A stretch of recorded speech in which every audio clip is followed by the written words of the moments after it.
Buenos dias, Gunners Collective. Back at it? You already know. Like a motherfucking smack addict. And as you can tell by that thumbnail right there, ooh-wee. Yes, indeedy. I'm going to tell you guys a true story about a girl named Jessica B, right? A girl that I met from San Jose, a real-life thug, and how she turned from a square, straight L7, right? In a menudo style and direct fashion. I'm talking about this chick right here was as square can be. A church girl, went bad, right? Bad Girls Club, orale, un diabla. She changed. She switched up. Maybe she adapted to her surroundings and what was going on around her, the type of men she was with. But at the same time, in the meantime, in between time, I caught her when she first was fresh off the boat. Bang, bang. And in that fashion, what happened was a wild story, and I'm going to tell it. Why not, right? So trip out, Jessica B from San Jose, from Sanjo. I remember meeting her at a club called Maloney's in Merced. And, Hot and Thirsty Thursdays, everybody was cracking. Everybody would go out there to party. And it was just on and cracking, man. This was the spot everybody was known to go. It was the club at that time that was popping. So everybody wanted to be there. Everybody wanted to show their face. Everybody wanted to perform to the best of their abilities at this club. Basically, it was the spot popping. Now, Merced ain't a very big city in the Dusonina Central Valley, but at the same time, in the meantime, in between time, we do the best we can. And so I was there. I was there religiously every Thursday. Thursday, for some reason, it seemed like Thursday and Saturday nights were the nights that it popped. But Thursday more so than ever, Hot and Thirsty Thursdays, that's when that was very, very relevant. And it was just cracking. So I remember going there one night with the homeboy Noño. And we show up to the spot. He's fresh out of parole. He's fresh on parole, fresh out the pen. And we decided that if for no other reason, we'll take a little cruise and we'll go over there and see what's cracking that night. Now, us being a little bit of the older homeboys, being kind of OGs at that time, we really weren't trying to get in anyone's mix. We weren't going there to gangbang. We weren't going there to fucking try to knock bitches. We weren't going there for none of that. We were basically going out there just to have a good time, get out the house for a minute or a second. The homeboy had been locked up, incarcerated. So now it was time to go breathe some fresh air. And in that fashion, I decided, let's go over here and kick it. He wasn't really up on the Maloney's plight yet. He wasn't up on that club because he had been incarcerated while it started cracking. So I was like, let's go over here, bro. It's popping, boom. There's bitches, there's this, there's that. Oh my, right? And let's go. So we went. And anyone that knows me, man, that's followed my channel, I don't drink a lot. I'll have a little Corona here, a Modelo there. Oh my, maybe a chelada every once in a while. But for the most part, I'm not a big drinker. I'm a big thinker. And this is me, right? I'm not trying to knock anyone that does drink, man. That's up to you. Do what you do, man. Just have a master plan when you have that master hand. It is what it is. But that night, the homeboy's like, let's drink a little bit. So I was having a sip here, a sip there. So I started to catch a little buzz. I'm a lightweight when it comes to drinking. So I caught a little buzz. And the homeboy, he been drinking straight out the pitcher, right? He don't buy cups. For those of you that know that do it like that in the club, the homeboy buys pitchers and he maintains that pitcher. Bang, bang, bang. And then he'll go get him another one. So he decided that if for no other reason, he was going to go use the baño. He's going to use the baño and he needed to go use the bathroom. He's like, hey, hold this pitcher of beer for me. So I grabbed the pitcher of beer and I caught the attention of some hyena there, right? I caught the attention of some hyena. She was kind of looking, And she walks up to me, of course. Hyenas and califas, they're aggressive. Right here, man, West Coast, Best Coast, very aggressive. It's different from, say, somewhere else, where the hyenas are waiting for you to pop at them. The chicks are waiting for you to go get at them and spit your game, man. Right here in Cali, everybody got a little bit of thug in them. The chick walked straight up. She was like, damn, are you going to hold on to that pitcher all day? Or are you going to sip it one time for your mind? I was like, damn, right? So that basically got my attention. And she was looking halfway decent that night. It was cold that night. So I was like, what's cracking? What's up? Of course, she proceeded on. And then some other chick came up pretty much with the same type of game. Oh, you're going to stay handcuffed to that drink all night? Quietly as it's kept, me and the homeboy end up going home with that second chick, right?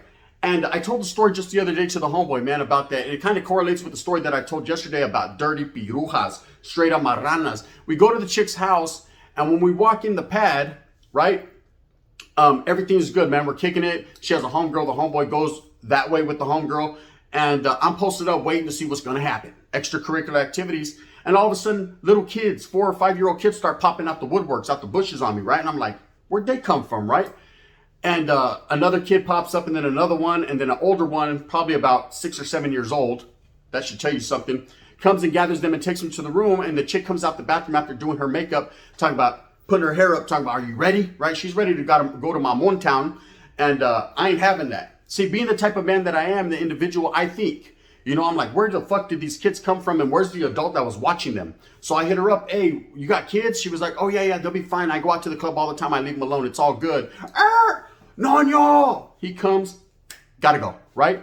I'm not condoning women leaving their children home alone off that Benadryl so they can go kick it at the club. That wasn't my stilo. I wasn't going to get down with it. My mom would have been nice, but at the same time, man, I was thinking about those kids and I had to do it pushing.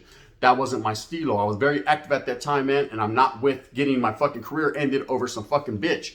So I was gone. Me and the homeboy pushed, you know what I mean? At least he got his little thing on. I didn't get a chance to, but it's all good in the hood. So about a couple weeks later, man, we throw a party at my pad. And at this time, I shared a pad with my homeboy G-Funk, right?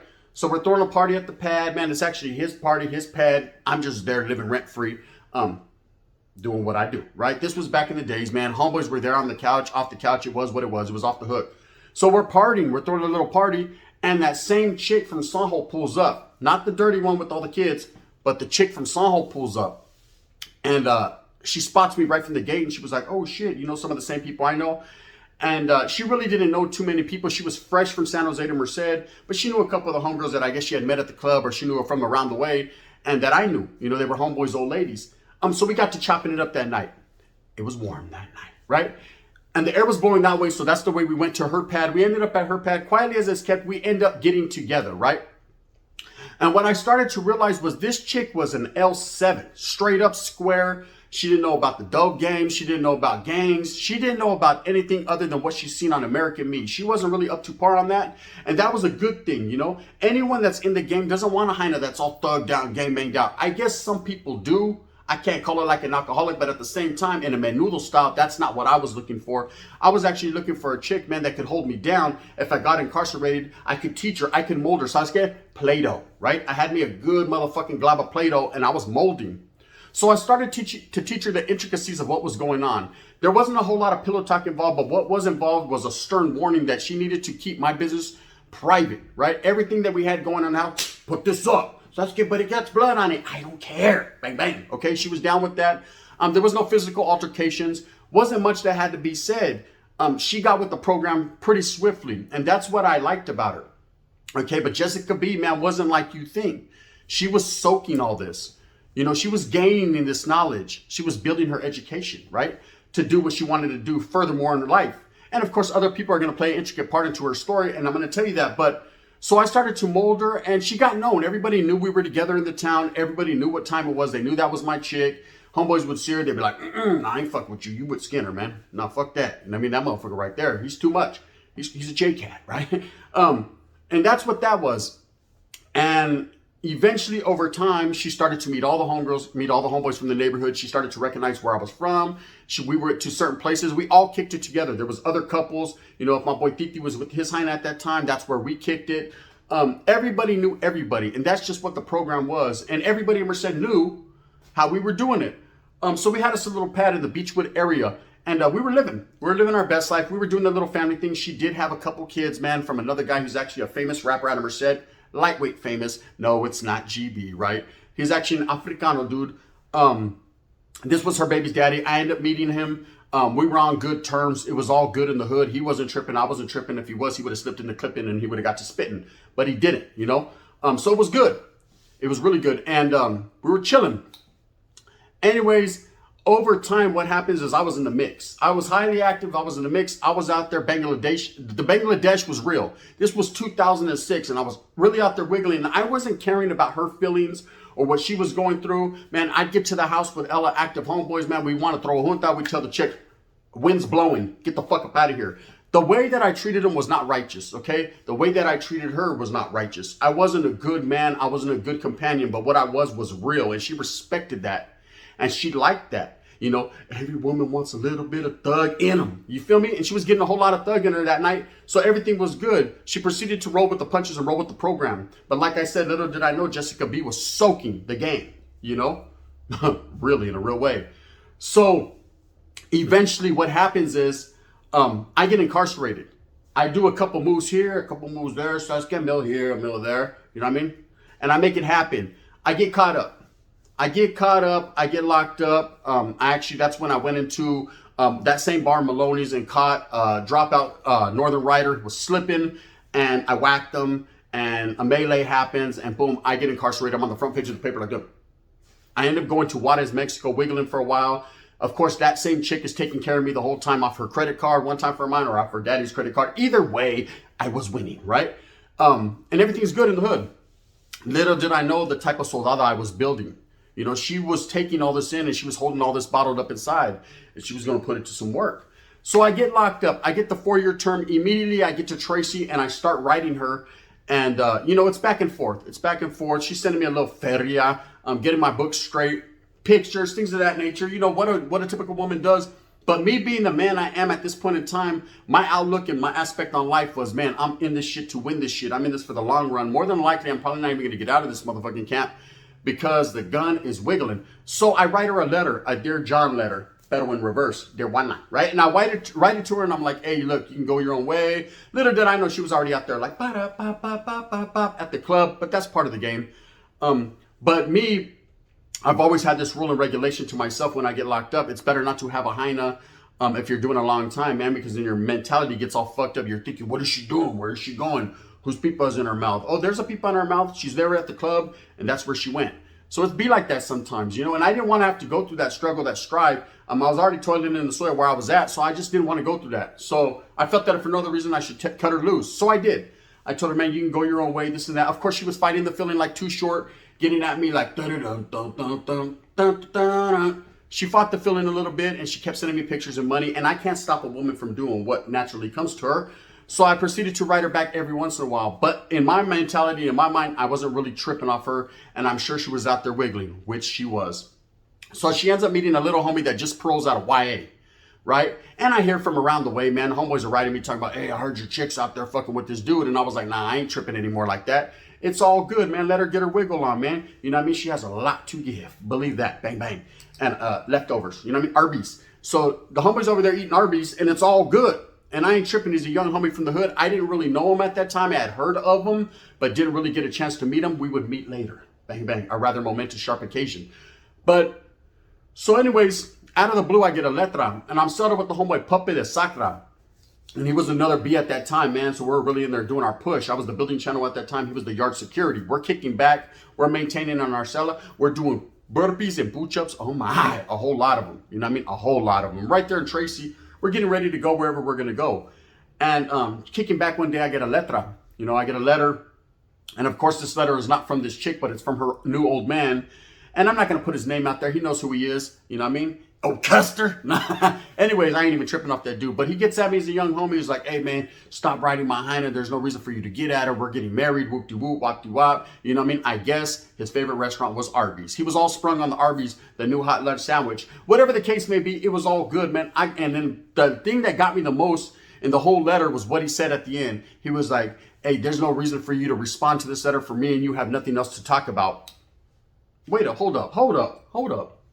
Dispensa la tira. You know what I mean? First of all, you're a young homie. At this time, I was fully functioning and active and well-known out there in the town, man. Being a bigger homie.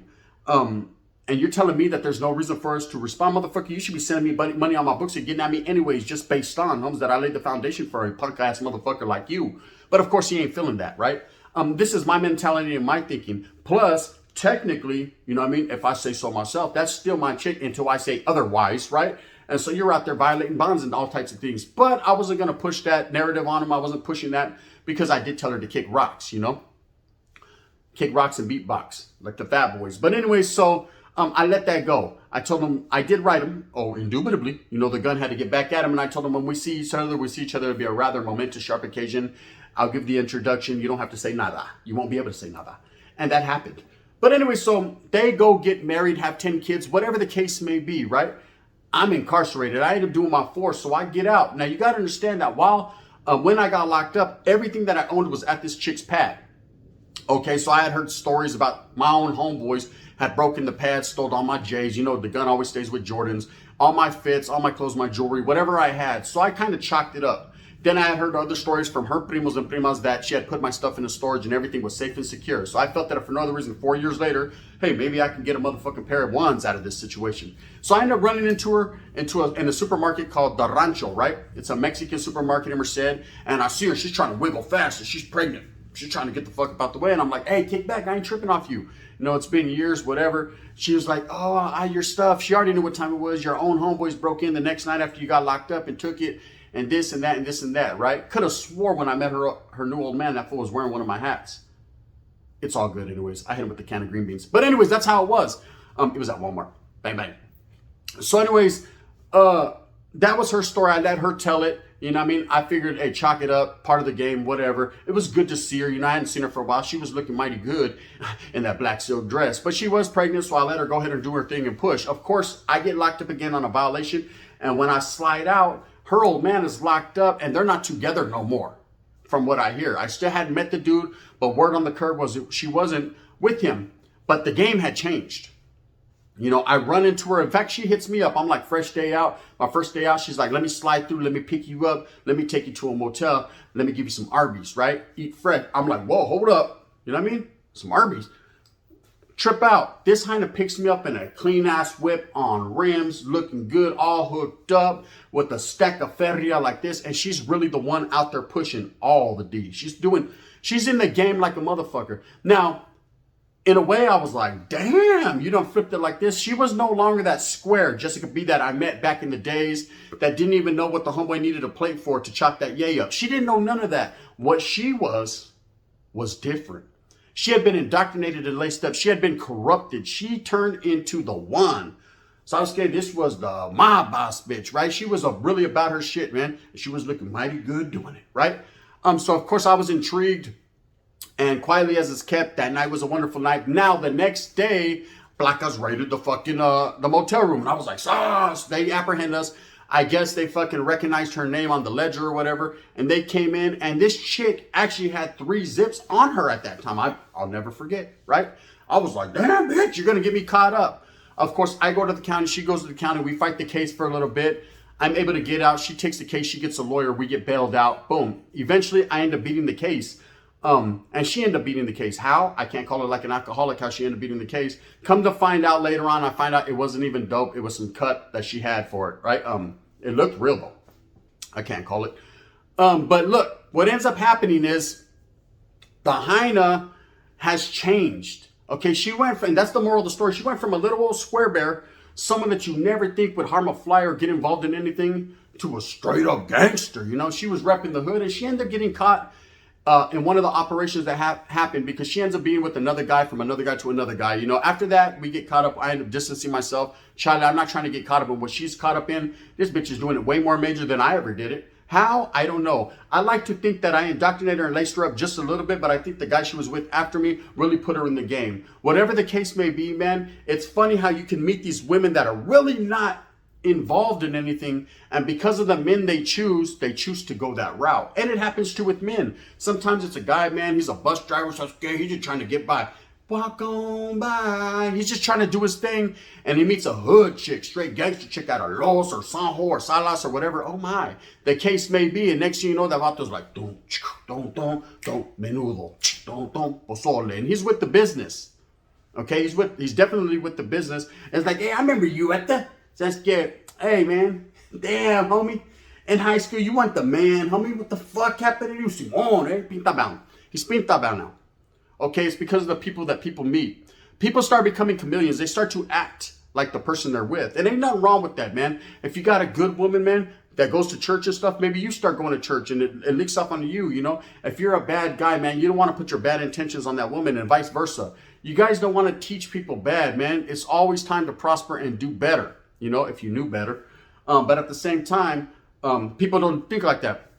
And this just was a case that I wanted to talk about of a chick that flipped her script. I'm telling you, she got caught up in indictment after indictment. She was there on Operation whatever, right? Sauce. Like, I was like, damn, I used to be with that chick.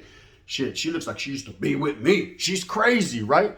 And how the world changed and how the game changed. But I always had respect for her. Not respect because she wiggled when I got locked up and went and cheated and did all that. That's irrelevant. Who gives a fuck about that? That shit happens. That's life. Hyenas move on. I told her to move on, so I give her that pass.